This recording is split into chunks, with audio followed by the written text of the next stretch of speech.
할렐루야. 날이 많이 풀렸고 정말 여기저기에서 봄 기운이 느껴지는 것 같습니다.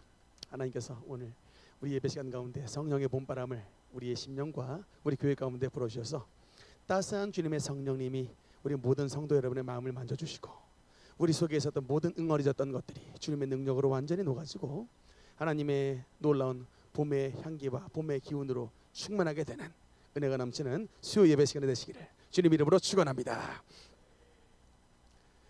우리는 지금 계속해서 우리 구약의 뼈대 세우기 말씀을 나누고 있습니다. 네, 우리 이제 지금 마무리 파트인데 7가지 시대 한번 복습하겠습니다. 첫 번째, 두 번째, 족장 아니, 두 번째 족장 시대, 세 번째, 네 번째, 다섯 번째, 여섯 번째, 일곱 번째. 네, 그래서 지금 7가지 시대 가운데 오늘은 7번째 시대인 포로 시대에 대해서 우리 지금 말씀을 나누고 있습니다. 앞에 파트는 간단하게 복습을 하고 넘어가겠습니다.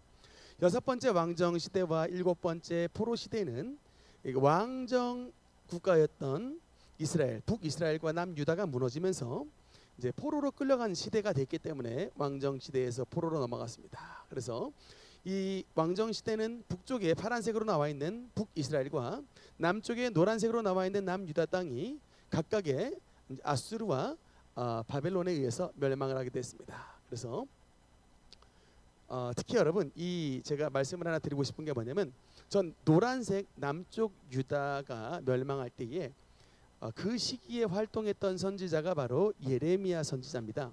근데 예레미야 1장에 보면 우리 예레미야가 하나님의 환상을 굉장히 잘 보는 선지자였는데 1장의 그 청년 시절에 예레미야가 2가지의 환상을 보는 장면이 나와 있습니다. 하나는 살구나무에 대한 환상을 보는 장면이 나오고 두 번째는 북쪽에서부터 기울어진 이렇게 끓는 가마솥에 대한 환상이 2가지가 보이는데 특히 이 살구나무 환상을 보였을 때 저 의미가 뭐였는가를 제가 주석서를 한번 살펴봤더니 살구나무라는 단어가 히브리어로 샤케드래. 샤케드.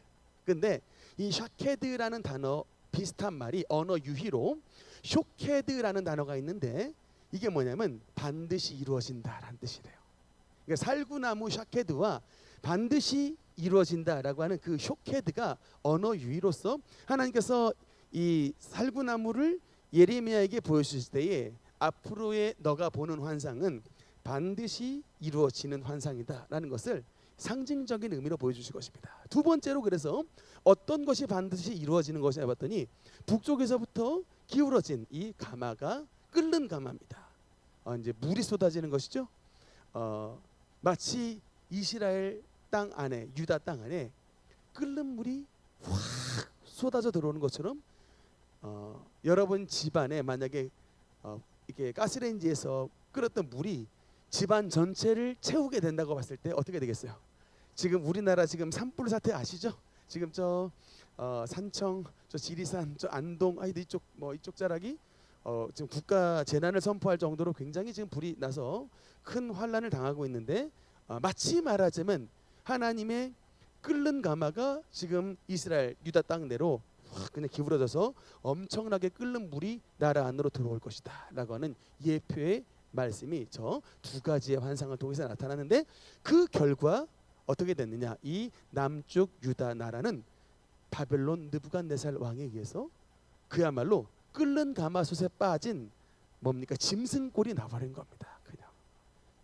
그냥 삶아져 버리고 나라 전체가 멸망을 하게 된 대환란의 사건이 오늘 당하게 됐습니다. 그래서 북이스라엘은 아수르에게, 남유다는 바벨론에게 멸망을 하게 됐고요.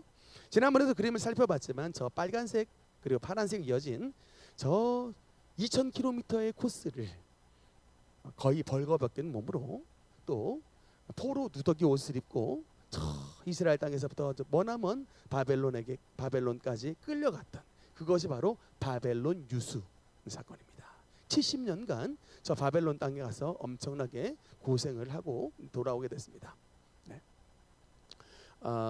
그래서 여러분 이게 지난번에 잠깐 말씀을 드렸습니다만 포로 시대는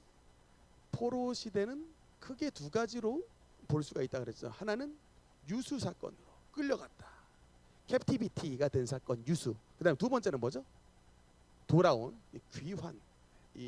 이렇게 크게 두 가지 그림을 보라 그랬죠. 공부 잘하는 사람은 언제나도 써머리를 잘하는 사람이에요. 이렇게 탁탁 이 방에 따박따박 넣을 수 있어야 돼요. 그래서 포로 시대는 크게 두 가지구나. 하나는 유수, 끌려감에 대한 이야기. 두 번째는 귀환, 돌아옴의 이야기. 이건데 특히 이 유수와 귀환이 모두 다 1차, 2차, 3차. 귀환도 1차, 2차, 3차였다라는 것을 잠깐 말씀을 드렸습니다. 1차 유수 어느 때였죠? 1차는 여호 야 김 때. 2차 유수는요. 여호야 야 긴 니은 긴. 세 번째 3차 유수는 시드기야 때. 이때 완전히 멸망하게 됐다라고 말씀을 드렸습니다. 그리고 귀환. 포로에서 돌아오게 됐는데 1차 귀환 누구의 지도자였죠? 스룹바벨. 2차는 에스라. 3차는 3차 느헤미야. 여러분 이 정도 그림만 알아도요 굉장히 대단합니다. 하여튼 이러면 일단 성경에 뭘 알게 되냐면요. 여러분 우리 구약의 역사서 가운데 12서 가운데 12권의 성경 가운데 3권 에스라, 느헤미야, 에스더 이 3권이 이 안에 들어가고요. 그 다음에 이거는 열왕기 하와 역대 하에 대한 이야기가 특히 말미에 나와 있는 이야기가 이제 이것으로서 서머리가 되게 되는 것입니다. 정리가 되는 거죠. 일단 이렇게 큰 틀을 가지고 보는데 오늘은 이제 이 중에서 뭘 볼 거냐면 귀환 파트를 볼 것입니다. 네. 여러분 지난번 말씀드렸지만 저 바벨론 제국이 저런 모습을 하고 있었는데 혹시 못 보신 분을 위해서 그 독일의 베를린에는 가면 저 상상도에 있었던 저 유물이 실질적으로 발굴이 됐어요. 바로 저 모습입니다.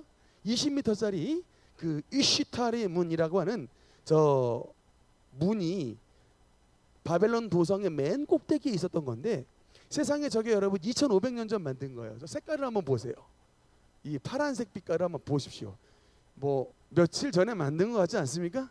2500년 전에 만들어 놓은 바벨론 왕 느부갓네살이 만들어 놓은 저건데 저 바벨론 제국의 상징이 뭐예요? 저 동물 사자입니다. 그래서 그 다니엘의 환상 가운데 보면 사자가 날개가 있었다라는 그 환상을 봐요. 그것이 바로 세상에 사자의 등에 독수리의 날개가 있었던 사람이 느부갓네살이었던 거예요. 그 정도로 사자처럼 엄청나게 용맹하지만 또 독수리의 날개지만 엄청나게 많은 정복을 할 수 있었던 호랑이 등에 날개를 단 그런 영웅적 군주가 바로 느부갓네살 2세 역사적 인물이었다. 그가 만든 도성이 바로 저 이시타르의 문이었다라는 것이죠. 그런데 저 문도 결국에는 이제 거짓말처럼. 여러분 참 이게 세계사를 보면요 참 재밌는 부분이 있어요. 그 중국에 혹시 병마용갱 다녀오신 분 있습니까? 진시황릉? 중국 여행 제가 좀 물어보고 싶었는데 한번 보고 오셨는가? 그 중국의 진시 황제, 그러니까 우리가 지금 중국이 차이나잖아요.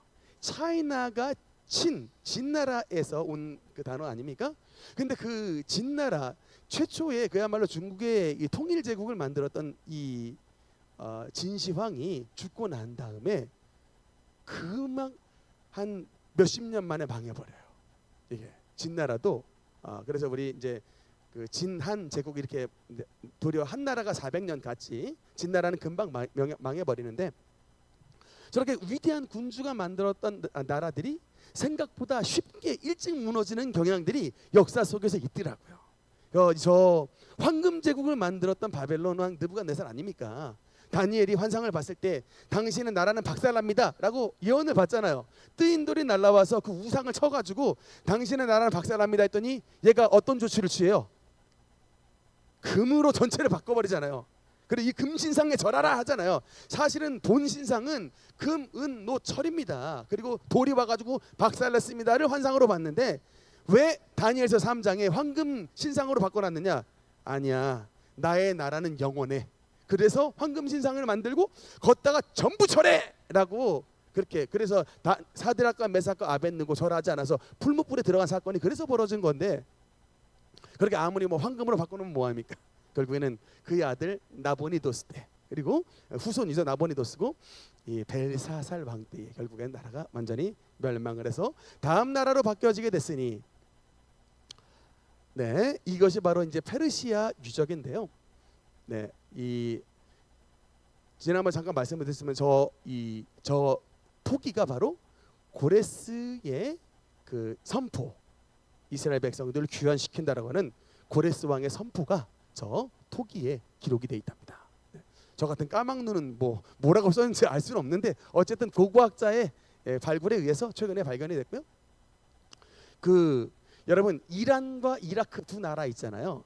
이란과 이라크가 지금 이슬람 나라지만 이란은 어느 나라의 영토였고 이라크가 어느 나라의 영토였습니다. 혹시 아세요? 이란은 페르시아 맞습니다. 이라크가 바벨론이에요.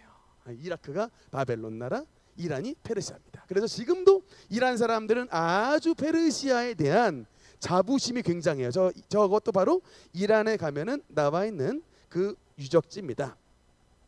그래서 저 유적지의 이름들을 봤더니 저 옛날에 그 페르시아의 수도가 페르세폴리스라고 하는데요. 페르세폴리스라고 하는 그 유적이 있고 저런 한 10,000명 정도 들어갈 수 있는 그 유적들, 이게 그 큰 광장과 같은 그런 것들을 만들어 놨다고 합니다. 근데 이제 워낙에 이제 사막지대에 있기 때문에 이 보존 상태가 좋지는 못해요. 하여튼 요새 좀 발굴이 됐습니다. 어쨌든 저런 바벨론이 망하고 페르시아 나라로 넘어가게 되는데, 그래서 여러분 바벨론이 망하고 바벨론에서 페르시아로 나라, 우리 성경에서는 바사라 그러죠. 바사가 바로 페르시입니다. 바벨론에서 페르시아로 넘어갔기 때문에 이 페르시아의 초대 왕이었던 고레스가 칙령을 베풀어서 이스라엘 백성들을 귀환시켰던 역사가 바로 이제 에스라, 느헤미야, 에스더의 이 귀환에 대한 말씀입니다. 그래서 간단하게 복습 좀 해보면요. 특히 이제 이 에스라서는 두 번째 성전이었던 스룹바벨 성전에 대한 이 건축에 대해서 말씀을 나누고 있었고, 말씀을 하고 있었고, 네, 이 좀 더 자세히 보니까 누가 이 설계도 같은 상상도를 좀 그려놓은 장면이 있어서 갖고 왔습니다. 솔로몬 성전에 비해 현저하게 그 위용이 떨어진, 참 그래서 솔로몬 시대에 살았던 이제 노인들이죠. 그 노인들이 이 페르시아 성전을 보고서 페르시아에 갔다 와서 이 스룹바벨 성전을 보면서 너무나 가슴 아파서 울었다라는 기사가 성경 가운데 기록이 되어 있습니다. 네, 그래서 에스라서 잠깐만 복습해 보면요. 첫 번째 에스라. 이제 그 스룹바벨 총독이죠. 다윗의 후손입니다. 스룹바벨 총독에 의해 이제 성전 건축이 이제 드라이브가 걸렸는데 이때도 성전 건축을 기뻐하지 않았던 이방인들, 지난번에 산도깨비 같다는 그런 애들이 있어. 이방인들, 특히 이제 인들과 이방인들이 성전 건축을 방해를 했습니다. 그래서 이게 그 다리오 왕 때까지 정지되고 있다가 이때에 활약했던 선지자 2명이 있었죠. 성전 건축을 독려했던 선지자. 우리 시대에도 이런 선지자나 이런 직분자가 있으면 제가 참 마음이 좋았을 텐데 쉽지 않았어요. 성전 건축할 때 이런 방해들, 민원들이 많았지 독려를 해주신 분들이 별로 없었습니다. 어쨌든 근데 독려를 해줬던 2명의 선지자가 있었죠. 누굽니까? 첫 번째는 학개, 두 번째 또 스가랴. 이 두 분의 선지자가 등장을 하셔가지고 하나님의 성전을 건축하게 독려를 해서 다리오 왕 2년에. 여러분 이 성경이 어려운 게 뭐냐면요, 다리오가 많이 나와요. 다리오. 우리 그 다니엘서 6장에 보면 사자굴에 빠졌던 다니엘도 그때 당시에 가슴을 치며 울었던 왕도 다리오 왕이에요. 근데 여기에 나와 있는 이 다리오 왕도 또 다리오 왕입니다. 같은 인물 다른 인물, 다른 인물인 거예요. 다른 인물. 그때 다리오는 이 페르시아의 초대 왕이었던 고레스의 장인 양반이에요. 장인. 메데 파사의 메데 나라 왕이고, 지금 여기 지금 포로로 돌아오고 난 다음에 다리오 2년에 세워졌다라고 할 때 다리오는 다른 다리오 왕입니다. 어쨌든 이런 게 좀 성경을 읽을 때 헷갈리는 부분들이에요. 저도 헷갈렸습니다. 참고로 알아두시길 바라고요. 어쨌든 학개와 스가랴 선지자로 말미암아 성전이 건축되게 됐고, 그 다음에 에스라의 7장서부터 보면은 이제 10장까지 특히 어떤 이야기가 나오냐면, 이제 드디어 2차 귀환의 지도자였던 에스라가 이야기가 나오는데, 바로 저 모습입니다. 제사장임 동시에 학자였다라는 것이죠. 제사장인 동시에 학자였고, 특히 아론의 무려 16대 손, 온전한 대제사장 가문 출신의 사람이었는데, 저분이 그 포로에서 그 귀환을 시켰을 때에 데리고 왔던 경로가 있습니다.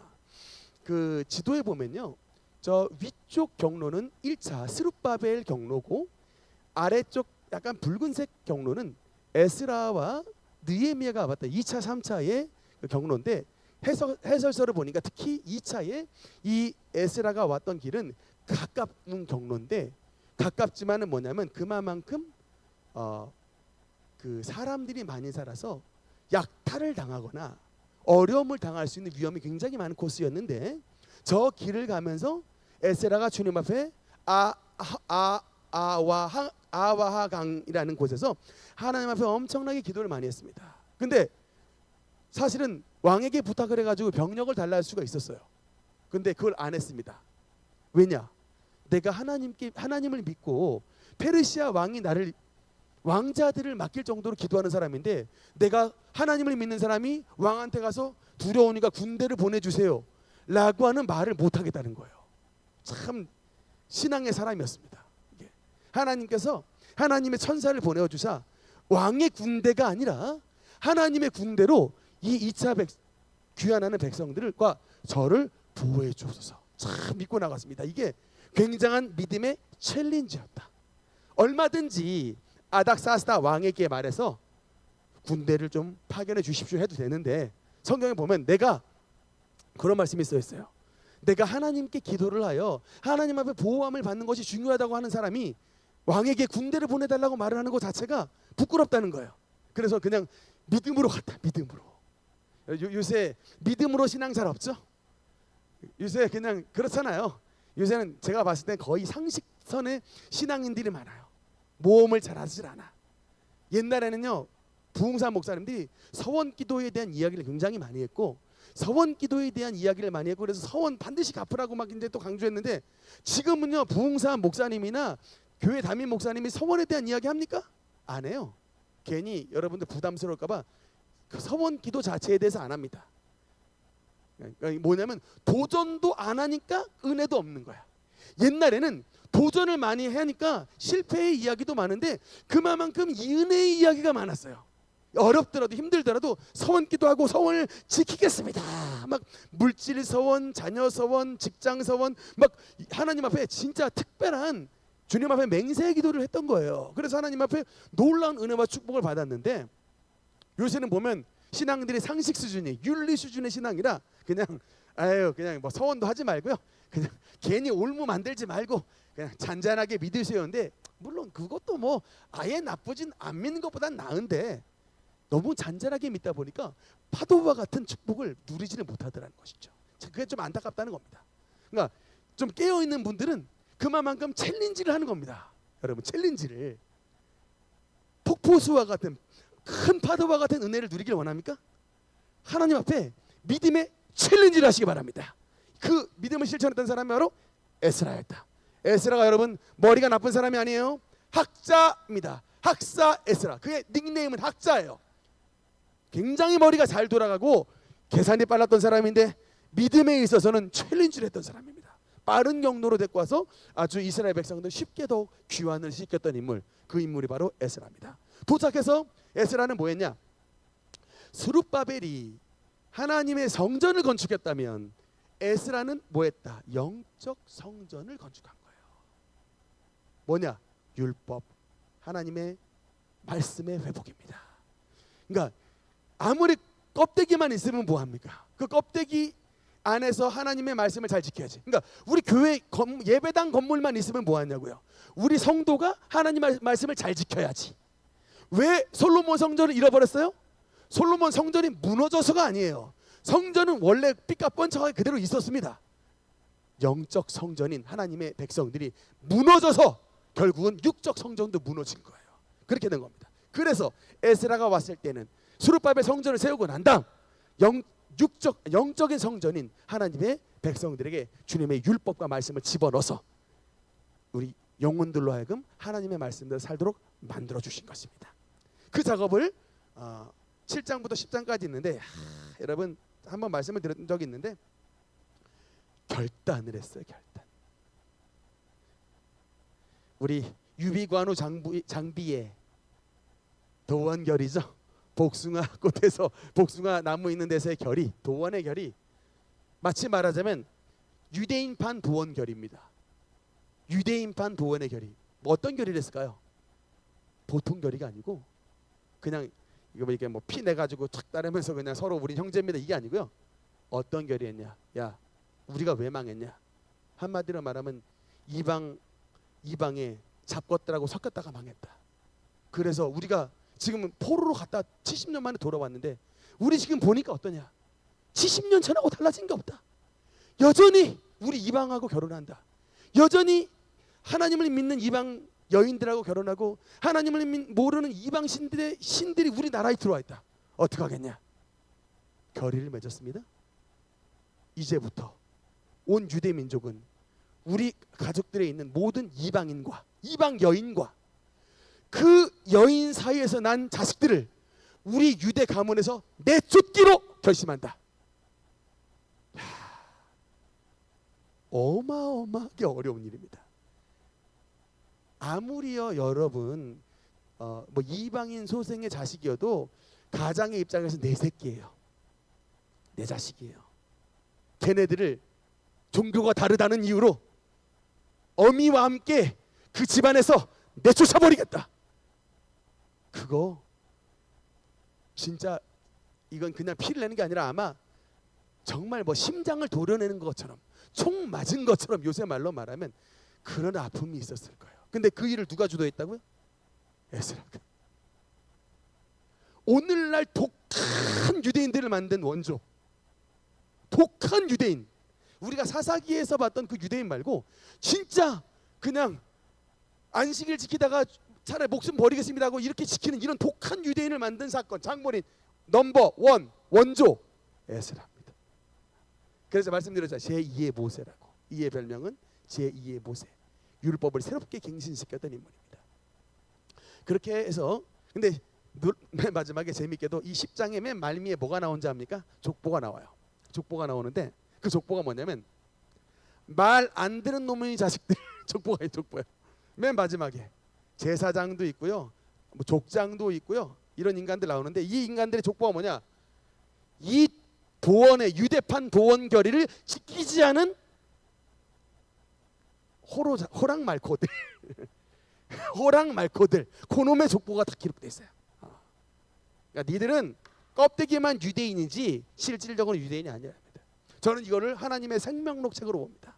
겉으로 보기에는 교회 들어가지고 교회에 들어와서 뭐 제사장인 거 뭐 족장이건 사회적 신분이 있지만 하나님 나라에 가보면 호랑말코 하나님 말씀 법을 제대로 지키지 않은 혼혈된 잡종들이었다. 천국은 순수한 자가 들어가는 곳이에요. 하나님 말씀으로만 순수하게 지키는 자. 그래서 저는 족보가 재밌어요. 이런 의미를 알고 보면은 이것을 왜 집어넣었을까를 보면 하나님의 미닝을 아는 거예요. 아, 그렇구나. 아무리 지들이 사회적으로 대우받았던 제사장이고 아무리 족장들이라 할지라도 하나님에게는 예외가 없다는 거예요. 맨 말미에 팍 붙여놔 버려요. 호랑 말코들 못 들어온다 이거. 그러니까 이런 말씀들이 우리에게 다가와야 돼요. 여러분, 하나님은 사랑의 하나님이시지만 분명히 기억합시다. 주님은 법의 하나님이 공의의 하나님이에요. 그래서 예수님이 십자가에 달리신 거예요. 솔직히 그냥 니들 죄 져서도 끝! 용서! 뭐 면제! 그러실 수 있죠. 주님께서 그냥 없던 걸로 해줄게. 그러면 뭐가 무너집니까? 만약에 그렇게 된다면, 그래도 다 천국 들어와 라고 한다면 뭐가 무너져요? 공의가 무너지는 거예요. 나라에 죄를 졌는데 죄인들이 감옥을 안 가. 그럼 어떻게 됩니까? 너도 나도 다 죄 짓고, 그러면 이 땅이 뭡니까? 죄인판이 되고 감옥이 되는 것이겠죠. 그래서 하나님은 주님의 사랑의 하나님이시기도 하지만 반드시 공의라는 속성을 버릴 수가 없는 거예요. 그래서 예수님의 십자가의 희생이 필요했던 것이고 주님의 죽으심의 대가를 통하여 우리가 구원받은 것입니다. 지불이 된 거예요. 우리의 모든 죄값이 주님 안에서. 그 주님의 공의를 말씀하는 게 바로 구약의 율법이라는 거예요. 어떤 사람들은 구약의 하나님하고 신약의 하나님이 다르대. 그게 아닙니다. 구약에 강조됐던 파트가 뭐냐? 공의인 거예요. 우리의 죄가 얼마나 크고 무거우냐예요. 우리의 죄가 얼마나 크고 무거워서 우리가 정말 죽고 지옥 들어갈 수밖에 없는 인생들이라는 것을 보여주는 거예요. 근데 그 우리를 예수님이 사랑하셔서 하나님의 아들을 보내주시고 예수님이 저와 여러분을 사랑하사 그 죄를 안고 돌아가셨기 때문에 우리가 죽지 않고 살아있게 된 것입니다. 그 은혜가 얼마나 크다는 것을 율법을 통해서 알 수 있게 되는 것이에요. 믿으시면 아멘. 이렇게 에스라가 말미가 이렇게 끝나는데, 사실은 여러분 그 히브리 성경에 보면 우리는 나눠져 있지만 셉투아젠트의 그 헬라어 성경의 전통을 받아서 에스라와 느헤미야가 나눠져 있지만 히브리 원전은 에스라와 느헤미야가 붙어 있습니다. 붙어 있어요. 한 권짜리 성경인데 느헤미야 잠깐 한번 보겠습니다. 네, 느헤미야. 말씀드렸다시피 그의 직업은 뭐였죠? 술관원. 전 옛날에 느헤미야가 술을 좀 좋아했는데 제가 말을 좀 이해를 못해서 술관원이라 해서 술을 아주 좋아하는 사람인 줄로 오해를 했었습니다만 여러분 그게 아니고요. 말씀드렸다시피 왕 아닥사스다 왕 옆에서 술을 따라주는 사람이에요.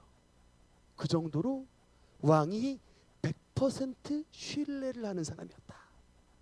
술을 마시면 왕도 인사불성이 될 수가 있고 보호할 수 없는 굉장한 취약한 상황에 이르르는데 그때 무슨 말을 해도 그때 왕이 어떤 행동을 해도 다 막아주고 방어해 줄 수 있을 정도로 왕의 100% 신뢰를 받았던 사람이 느헤미야였는데 민족을 위해서 그 자리를 내버리고 3차 귀환의 지도자가 되어서 저 성벽을 건축하는 데 앞장섰던 인물이 바로 느헤미야였다. 건축가고 동시에 총독이고 직업이 많아요. 페르시아에서는 술관원이었고 파견됐으니까 총독이었고 건축을 했으니까 건축가죠. 삼중직을 가지고 있었던, 페르시아에서는 왕에게 가장 총망을 받던 술관원 신하였고 유대에서는 총독이었고 성벽을 지었던 건축가였다는 겁니다. 제가 봤을 때는 건축은요 수학하고 굉장히 관련이 많아요. 그렇죠? 이게 조금만 무게중심이 틀어져 버려도 이게 와르르 창창 하기 쉽기 때문에 수학 잘했다 기본적으로 뭘까요? 브레인이 됐다는 분이겠죠. 예. 이게 그러니까 똑똑하신 분이다. 성령만 충만하신 분, 믿음만 좋으신 분이 아니라 이걸 쫙 가졌던 분, 두루두루 갖추고 두루두루 착하고 참 그러면서도 똑똑한데 민족을 위해서 희생할 줄 아는 희생 정신까지 있으신 분이야.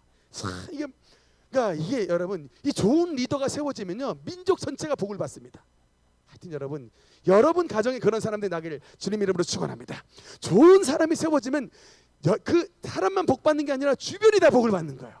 교회도 복을 받고 가정도 복을 받고 그 사람으로 말미암아 국가도 복을 받고, 반대로 엉터리 같은 인간이 나라의 대표자로 나오면 나라도 어려워지고 가정도 어려워지고 사회도 문란하고 정말 여러분 기도합시다. 네, 아멘. 기도합시다. 네, 제가 지난주에 이 성벽에 사진을 하나 띄웠는데 잠깐 볼게요. 네, 저 가운데 사진 잠깐 보면요. 특히 제가 지난번 말했던 산도깨비라고 하는 산발랏, 도비아, 게셈 이 인간들이 누구를 방해했느냐면 이 산도깨비 같은 인간들이 느헤미야를 방해하는 인간이에요. 저는 저 말씀을 보니까 또 이제 적용이 되죠. 하나님의 성전 건축을 할 때에 도움을 줬던 사람들은 축복을 받습니다. 말했잖아요. 이게 주님의 예수님께 향옥값 깨뜨렸던 마리아는 이게 만세토록 빛이 나는 성전이신 예수님을 빛나게 하면 하여튼 성전과 관련된 축복받는 사람 그냥 만세에 빛나는 인물이 되는데 반대로 주님의 성전을 세우는데 방해하거나 아주 힘들게 하는 사람들은 성경에 기록이 돼요. 원수로. 그리고 그게 하나님 나라의 기록이 될까요 안 될까요? 되는 거죠. 저 후손들 저 산발랏, 도비아, 게셈 이 엄청난 겐세이 방해를 했던 인간들이었다. 이 산도깨비, 산도개, 산발랏, 도비아, 게셈, 산도개. 그래서 전 산도깨비 같은 인간들이라고 외웠었습니다. 어쨌든 쟤들이 방해했던 게 바로 이 느헤미야의 성벽 건축이었고, 이 성벽을 건축할 때 한 손에는 무기를 들었고, 한 손에는 무기를 들고, 한 손에는 이제 노동하는 이 장비를 잡는, 양쪽에 잡고서 방어와 건축을 동시에 했는데 무려 52일 만에 하나님의 은혜로 성벽 건축이 마무리가 됐습니다. 몇 개의 문을 만들었을까요? 10개의 문을 만들었습니다. 10개. 제가 사진을 좀 준비했어요. 네, 잠깐만 이름 한번 볼까요? 전 화면. 전화면. 아니요. 예. 조금 확대해 주세요. 10개의 문입니다. 한번 보면 양문, 어문, 옛문, 골짜기문, 분문, 샘문, 수문, 마문, 동문, 그다음에 함 및 간문, 심판문이라는 10개의 문이 있는데 그 문을 만들 때 누가 만들었다는 이야기가 다 써 있어요. 저는 저 말씀을 보면서 제가 그대로 적용을 했습니다. 왜냐면요, 여러분 느헤미야 3장의 말씀은 어떤 족장이 마문을 만들었고, 또 아무개 족장이 수문을 만들었고, 또 아무개 지파의 누구가 샘문을 만들었고, 이것이 다 기록이 되어 있습니다. 저 말씀을 통해 제가 바로 적용을 했는데, 여러분이 하나님의 성전에 건축을 할 때나 하나님의 성전에 아름다운 기물들, 또 이런저런 헌물을 하잖아요. 바로 느헤미야 3장에 기록된 이름들처럼 주님의 생명록 책에, 여러분 또 주님의 행위록 책에 여러분의 이름이 낱낱이 기록이 되는 겁니다. 하나님의 성전을 아름답게 하고 하나님의 성전을 도움을 줬던 인물들 뭘 했다라는 거 다 기록이 되는 거예요. 서로 목사는 모르고 서로 성도님들이 못 알아준다 할지라도 누가 진짜 알아봐 주신다. 하나님이 알아주시고 하나님이 이렇게 기록을 해놓으신 거예요. 느헤미야 3장의 말씀처럼. 그림을 잠깐 보겠습니다. 그래서 조금 확대해 주세요. 재밌는 그림들을 그려놨습니다. 이게 말하자면 마문 뭘까요? 말들이 지나다니는 문이죠. 홀스 게이트입니다. 그 다음에 또 조금 위로 양문 보이네요. 양문 뭡니까? 쉽 게이트입니다. 저 문으로 양들이 지나갑니다. 물고기들이 보이네요. 피쉬 게이트가 있습니다. 문입니다. 그 다음에 옛날 다녔던 길 올드 게이트가 있고요. 옛문. 저 아래쪽으로 보면 이제 이쪽은 약간 좀 안타깝게 덩 게이트가 있네요. 네, 이제 거기도 사람 사는 동네니까 이런 오물들, 똥들이 이제 치워 나가야 되잖아요. 저 문. 근데 저거는 특별히 누가 만들었냐면 레갑 족속이라는 사람들이 있어요. 예레미야서 읽어보시면 레갑이라는 사람이 있는데, 이 레갑 족속은요 원래 이방인 족속인데 하나님 앞에 서원 기도를 한 족속이에요. 원래 유대인이 아니고 이방인이었는데 서원 기도라고 이 주님의 그 유대인들과 같이 산 집안데, 레갑이 뭘 하느냐, 레갑이 선조기 때문에 레갑 족속인데 얘들이 뭘 서원을 했냐면 우리 후손들은 절대로 포도주를 입에 대지 않겠습니다. 포도주를 마치 말하자면 뭡니까? 나시린인 거죠. 유대인처럼 유대 사회에서 포도주는 최고의 음료예요. 이게 술 개념이 아닙니다. 우리처럼 술 개념이 아닌데 다 마시는 거예요. 어지간한 사람들. 예수님도 포도주 즐기는 자로 다 나오잖아요. 예수님도 마시다니까요. 근데 특별히 서원기 또한 나시린들만 안 마시는데 레갑 족속은 레갑 이후로 온 백성들이 우리는 하나님 원래 이방인이지만 하나님의 백성된으로 이게 편입이 됐으니 우리 후손들은 포도주를 입에 대지 않는다라고 하는 결의를 했고, 그래서 저들이 다른 문은 못 막고 우리가 하나님의 백성들 가운데 제일 문 만드는 것 가운데 떨어지는 그 덩게이트를 우리 족속들이 저 문을 만들었습니다. 그렇게 나간 거예요. 우리 족속들이 유대인 아닌, 그러나 하나님이 유대인 이 공동체 안에 살게 해주신 주님의 은혜가 너무나 감사하기 때문에 저 덩게이트를 우리가 만들겠습니다 라고 한 거예요. 그 결의가 굉장히 멋있지 않습니까?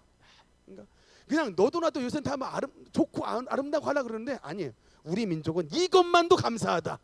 그러니까 마치 말하자면 부스러기의 은혜를 주옵소서. 여러분, 그 가나안 여인 귀신 들린 딸내미 고쳐받을 때 개라고 말해도 주님, 주인 강아지도 주인의 상에서 떨어지는 부스러기 먹습니다. 부스러기라도 주세요 라고 하는 이 믿음의 겸손함의 믿음의 중심, 그것이 바로 레갑 족속이 만들었던 그 레갑이 분문을 만들었습니다. 네, 옆에 보면 뭐 샘문, 이 샘이 있는 샘문, 또 물들이 지나가는 수문, 워터게이트, 이런 10개의 문을 만들었다는 얘기는 뭐예요? 그 옆에 벽돌들을 다 쌓았다는 것이죠. 예, 성곽을 튼튼하게 성들을 쌓아서 전체 예루살렘을 다 이렇게 둘러싸서 하나님의 예루살렘 성이, 스룹바벨을 만들었던 이 성이 보호함을 받게 되는 그런 이제 민족의 보호자, 그 역할을 했던 사람이 바로 3차 지도자 느헤미야다. 저것이 없으면 도적이 아무 때나, 전쟁이 아무 때나 나도 다 뺏기고 다 죽는 건데 그걸 만들어 주셨어요, 이 느헤미야가. 그래서 이렇게 해서 성전 건축의 이야기가 전체가 마무리되게 되고, 네, 특히 느헤미야는 후반부에 이제 이 후반부에 누구에 대한 이야기가 나오냐면 에스라에 대한 이야기가 또 나옵니다. 에스라가 수문 앞 광장에서, 저기 수문 나오죠? 지도, 수문 앞 광장. 제가 도대체 수문이 어디 있을까 했더니 지도 하나만 더 넘겨주세요. 네, 밑쪽에 조금, 네, 바로 저기입니다. 워터게이트 써있죠? 화살표. 저 수문 앞 광장에 모여, 저 자리입니다. 저 자리에 모여 온 민족이 아이에서부터 어른까지 다 모여가지고 뭘 했을까요? 회개 운동을 한 거예요. 그네들이 했던 게 다른 게 아니라 성경 읽습니다. 에스라가 성경을 쫙 읽는데 말씀을 엄청나게 집중을 잘했나 봐요. 그 말씀을 설교도 안 했습니다. 성경을 읽는데 사람들이 다 울어버리는 거예요. 엉엉 울어버립니다. 에스라가 그냥 성경 말씀을 그대로 읽는데 온 민족이 울어요. 왜냐? 신명기 28장을 읽어보니까 하나님을 섬기지 아니하고 너희가 우상을 섬겼을 때 너희가 어떻게 된다라는 말씀이 그대로 민족에게 이루어져 버렸기 때문에 아이에서부터 어른까지 막 울어버렸습니다. 엉엉 울었는데 그때 마침 그날이 성일이었어요. 울지 말라. 그럼 뭐 하나입니까? 여호와를 기뻐하는 것이 너희의 힘이니라 라고 말씀하신 그 이제 성일날에 회개하며 하나님의 기쁨을 되찾았던 그 장소가 바로 수문 앞 광장에서였습니다. 이 사역은 에스라와 느헤미야가 같이 있었던 그 시기에서 민족들을 되살리는 역할을 감당을 했었습니다. 마지막 말씀입니다. 이렇게 해서 이제 느헤미야 마무리 짓고요. 세 번째 파트. 에스라, 느헤미야 다음 뭐죠? 네. 세 번째는 에스라, 에스더. 오래전이기 때문에 사진 한 장 안 남아 있습니다. 그림 있죠? 조금 확대시켜 주세요. 네. 화가가 에스더 왕후에 대한 그 그림을 그려놓은 것을 저렇게 볼 수가 있고요. 에스더서는 생각보다 간단합니다. 왜냐하면 일단 에스더는 그때의 왕의 이름이 나옵니다. 하수에로. 아하수에로라고 하는 왕 때에 이분이 역시 페르시아의 시아의 왕이고요. 세상 역사에서는 크세르크세스라고 합니다. 1세. 혹시 그 영화 300 보신 분 있으신지 모르겠는데 사진 한번 잠깐 볼까요? 네, 저기가 그 전 사전이 이 이제 크세르크세스의 왕궁터가 바로 저 모습입니다. 이란이죠. 예, 이란에 가면 그 크세르크세스의 왕궁터 발견이 돼서 저렇게 10,000명 정도 들어갈 수 있는 저런 공간을 만든 굉장히 이제 부유한 왕이었고요. 근데 300 사진 잠깐 보면 영화에서 보면은 왼쪽에 인물이 나오는데 저 사람이 크세르크세스로 나와요. 그 영화 내에서는. 근데 이제 오른쪽의 인물은 성경적 관점에서 봤을 때에 보이는 아하수에로 왕.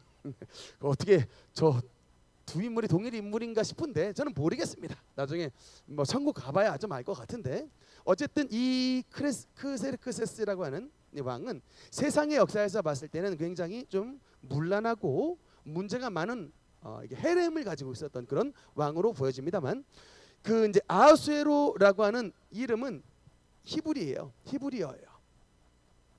이거는 이제 헬라어로 된 거고 크세르크세스는 헬라식 발음입니다. 어쨌든 이 아하수에로 왕 때에 있었던 일이고 원래 부인의 이름이 뭐예요? 아하수에로의 원래 부인이 이름이 있습니다. 와스디라고요. 라고 하는 왕후가 있었는데 굉장히 절세 미인이었다고 해요. 근데 아하수에로 왕이 어느 날 술을 먹고 주흥이 일어났습니다. 신하들 앞에서 좀 보여주고 싶은 거예요. 왕후여 좀 나와서 얼굴 좀 보이라고 했는데 안타깝게도 와스디가 거절을 했습니다. 술을 먹었을 때에 두 가지가 다 문제죠. 주흥이 일어서 왕후를 신하들 앞에서 이게 막 그냥 약간 희롱시킬 수 있는 그런 것도 잘못이지만 어쨌든 이 왕명을 거절했던 와스디를 거절했다는 이유로 어떻게 해버리냐? 폐위시켜버려요. 그리고 이제 법이 하나 생깁니다. 이 페르시아에 왕이 부르지 않았는데 지 멋대로 나오거나 불렀는데 안 나오거나 이러면 둘 다 이제 죽는다. 굉장히 이제 엄격한 법이 생겨지게 되고 그래서 와스디는 폐위되게 되고 이 자리를 누가 들어갔다? 에스더 포로. 이제 포로 출신이죠. 유다. 당시에 포로가 뭐 유대인만 있었던 건 아니에요. 왜냐하면 페르시아는 세계 제국이기 때문에 여러 나라의 포로들이 다 있었는데 유다 포로 출신의 에스더. 근데 왕궁에 들어갈 때에 그냥 이걸 검사를 안 했나 봐요. 나 유다 출신입니다라고 신분을 밝히지 않고 그냥 들어가 있었던 상태가 됐었는데 그게 발단은 누구냐? 에스더의 사촌 오빠였던 모르드게라고 하는 인물이 있었는데 이 인물이 당시에 아하수에로 왕의 신하이자 나라의 총리였던 누굽니까? 요새 애국 집회에 이 사람 처단한다고 요새 난리 하만 잡는다고 요새 애국 집회에서 많이 나오는 이름입니다. 하만. 렘블란트가 그린 그림이 있어요. 네, 조금 확대를 해주세요. 제가 설교 자료 준비하면서 저 그림 딱 보자마자 저 렘브란트가 그린 그림 같다. 왜냐하면 하도 제가 성경에 이 렘브란트 그린 그림을 많이 봐서 저것도 분명 렘브란트가 그린 것 같다고 했더니 맞아요. 이제 하도 성화가 이제 익숙해졌어요. 빛의 화가 아닙니까? 벌써 딱 이렇게. 근데 얼굴이 검해. 그리고 손하고 마음 쪽이 이쪽이 그러니까 이게 얼굴 쪽은 아주 그냥 그야말로 이제 이게 악한 인간이었다라는 것을 말하는 이 하만. 참고로 여러분 이게 하만이 어느 족속 출신이죠? 아각 출신이죠. 아각. 사무엘상 읽어보신 분. 아각 누구인가요? 아각. 사무엘이 사울이 죽이지 않았던 아말렉 족속의 후예입니다. 그렇죠? 아말렉 족속의 왕 아각의 후예입니다. 그래서 여러분 하나님이 제가 이 말씀을 보면서 왜 구약 시대에 가나안 7족속을 씨를 남기지 말고 모조리 죽여야 된다고 말씀하신 이유를 알았던 거예요. 암덩이는 남겨놓으면 시간이 지나면 지날수록 몸을 잡아먹습니다. 암덩이에 예를 들어 세포권, 인권을 존중한다고 하는 순간 그 암덩이는 시간이 지나면 자라서 우리의 건강한 몸을 잡아먹는 거예요. 가나안 7족속은 영적 암덩이기 때문에 하나님이 그 영적 암덩이를 반드시 자비를 베푸지 말고 모조리 다 죽여야 된다라고 말씀하신 겁니다. 그 이외에 딱 한 족속이 있으니 그것이 바로 아말렉이에요. 예. 하나님은 아셨던 것이죠. 이 아말렉의 후예가 죽이지 아니하면 앞으로 너희 자손의 후손들을 반드시 죽일 것이다 아셨기 때문에 사울을 통하여 아말렉의 모든 후손들을 다 잡으라고 했는데 왕족들을 살려줬죠. 왕도 살려주고 왕족 살려줬습니다. 그 후에 하만이 되살아나서 여러분 하만이 어떤 역할을 했죠? 유대인 몰살 홀로코스트잖아요. 원조 히틀러의 죄의 원조격이 바로 하만이다. 유대인 전체를 학살하고 했던 그 일을 벌였던 겁니다. 그래서 발단은 뭐예요? 간단합니다. 모르드게가 총리 하만이 지나갔는데 뭘 안 했어요? 절 안 했죠? 열받았습니다. 하만 저놈이 뒷조사를 좀 해봐라 했더니 유대민족이네요. 그러니까 이놈을 죽여야 되는데 이놈을 죽이는 것만으로 직성이 안 풀리는 거예요. 악인의 특징이 이래요. 악이 점점 번져나가는 거예요. 유대인들의 죄가 뭡니까? 솔직히 말해서 여러분 이 상황에서 유대인의 죄가 뭐냐고요? 이게 이런 불쌍한 그냥 모르드게 같은 족속이라는 이유만 있지 아니 얘네가 사주를 했어요 뭐랬어요? 악인의 특징이 그거예요. 화를 계속 옆으로 퍼뜨리는 거예요. 더 많이 죽이려고. 얘만 처단했으면 이것도 말이 안 되는 건데 유대 민족 전체를 죽이려고 그런 악을 깨했던 놈이 하만인데 이때에 모르드게가 이제 날짜를 잡죠. 아달월 14일 날 모든 유대 민족을 죽이는 날이다 라고 이제 공고가 붙었어요. 그때에 모르드게가 뭐냐면 민족 이제 그야말로 이제 이 민족의 가장 높은 지위에 있었던 에스더를 찾아가서 너 유대인인데 숨지 마라. 너만 왕궁에 홀로 있다고 너만 무사할 것 같지. 너 숨지 마라. 근데 이 상황을 누가 알아요? 에스더가 뭘 압니까? 전 왕후 바스티가 어떻게 폐위를 되는지 알잖아요. 왕이 부르지도 않았는데 나가버린 순간 자신의 목숨이 진짜 그냥 죽을 수도 있는 이런 굉장히 위험한 일이었는데 이 사촌 오빠 모르드게의 요청에 뭐라고 말합니까? 그때 그 유명한 죽으면 죽으리이다 라고 말한 죽으면 죽으리이다. 대신에 3일 금식을 부탁하죠. 전 민족이 나와 함께 금식해달라. 3일 금식. 전 민족이 금식에 동참하고 하나님이 그 금식 기도를 받으시고 이제 악을 선으로 바꾸셨는데 이 모르드게가 어떤 역할을 하냐면 두 명의 내시가 있었는데요.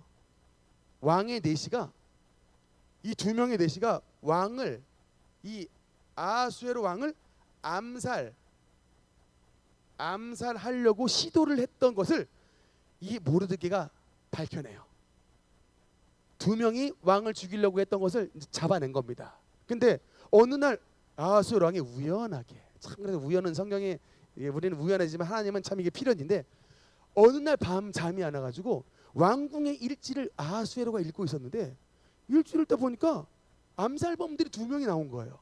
근데 그 암살범 두 명을 모르드게가 죽였는데 어느 불렀습니다. 야, 세상에 왕의 목숨을 구해준 이 자를 치하를 해줬냐?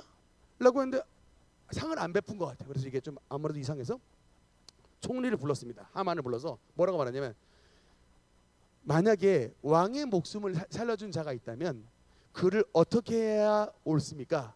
어떻게 이게 상급을 줘야지 옳으냐라고 했을 때 하만이 이게 이제 자기 얘기인 줄 알고 온 백성 앞에서 만세하면서 왕의 수레를 태우면서 온 수산성 전체를 돌아다니면서 퍼레이드를 해야 됩니다. 라고 했는데 그게 자기가 아니라 자기의 원수였던 모르드게였죠. 그래서 하만님의 앞장서고 모르드게가 왕의 수레에 타서 하만이 외치면서 가는 거예요. 왕을 사랑하는 자는 이와 같이 될 것이다. 진짜 이게 그 모습을 봤던 하만의 부인이 뭐라고 말하냐면 당신 조만간 모르드게한테 죽습니다 라고 얘기를 하는 게 에스더서에 나와요. 이게 지혜로운 여자였나 봐요. 당신 조만간 모르드게한테 죽습니다. 결론이 어떻게 돼요? 진짜? 네. 근데 어떻게 죽냐면 이제 이 에스더가 아하수엘의 왕에게 가서 엎드려 버리잖아요. 엎드렸어.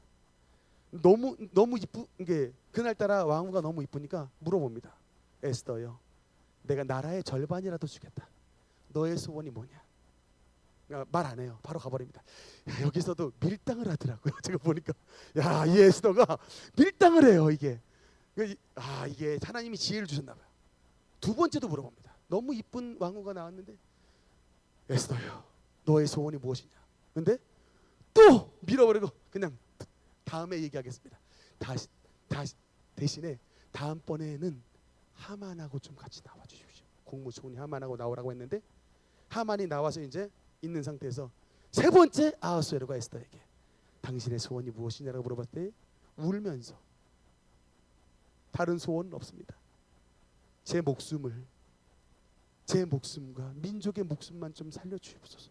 그 갑자기 왕이 화가 나가지고 누가 감히 왕의 부인인 에스더 당신의 목숨을 노린단 말이오 했더니 이때 에스더가 그 자는 바로 저 하만입니다.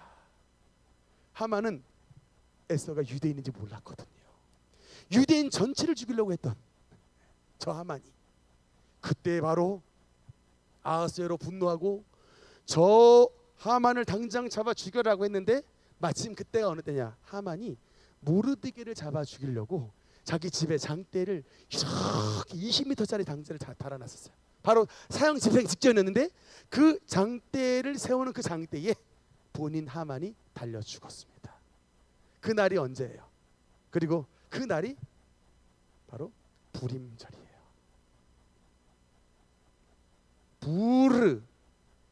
이게 부르가 제비라는데 왜 제비냐면 제비 뽑아가지고 아달월 14일 날 유대인 전체 다 잡아 죽인다 라고 하는 날이 부르 날이었는데 그래서 1월 14일 날이 정해졌는데 그 1월 14일이 유대인 바로 다 몰살당하기 직전이었는데 다 칼 갈고 있는 거예요. 이제 막 1월 10일 날, 1월 11일 날, 1월 12일 날, 13일 날 되는데 옆에 있는 유대인들 그 도스토옙스키 책 봤잖아요. 유대인들 얼마나 미워하는지 다 칼 갈고 있는 거예요. 이제 14일 날이면 죽인다. 다 칼 갈고 있는데 갑자기 14일 날에 반대로 불임절이 되어버리면서 어떤 사건이 났냐? 유대인들을 잡아 죽이려고 했던 모든 이방인 원수들을 복수했던 날, 그 날이 바로 불임절이 됐던 거예요. 모르드게가 장대에 잘려 죽기 직전까지 하나님께서 기다리셨다가 반대로 모든 유대인의 원수를 몰살시켰던 날, 원수를 갚아 주셨던 날, 그 날이 바로 불임절입니다. 그래서 이렇게 바로 에스더서를 통하여 뭡니까? 유대인 민족들이 몰살당하지 아니하고 하나님의 놀라우신 보호하심을 받는 페르시아의 수도 수산성에서 있었던 이야기. 놀랍게도 에스더서는 그 속에 여호와 하나님이란 단어가 한 번도 안 나와요. 그래서 구약 39권 목록 가운데 정경성이 살짝 의심을 받았던 적도 있어요. 왜냐하면 성경인데 하나님에 대한 이야기 안 나오니까. 그럼에도 불구하고 그 단어는 안 나오지만 이 전체 이야기가 뭡니까? 하나님의 미라클 스토리잖아요. 주님의 백성을 보호하신 너무나도 아름다운 이야기이기 때문에 뭐 은혜 충만한 말씀입니다. 그래서 구약의 정경에 있는 이것이 바로 에스더서 이야기입니다. 할렐루야. 이렇게 해서 우리 이제 구약의 포로 시대까지 말씀을 마무리합니다.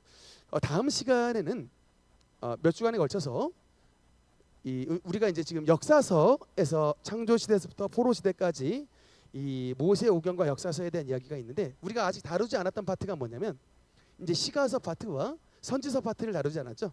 다음 시간에는 그 선지서 파트와 왕정 시대에 나와 있는 왕과 선지자들의 이야기를 이렇게 여러분께서 좀 이해하시기 쉽도록 좀 풀어 드리도록 하겠습니다. 그래서 소선지서의 이야기를 중심으로 해서 여러분과 함께 말씀을 나누도록 하겠습니다. 기도하시겠습니다.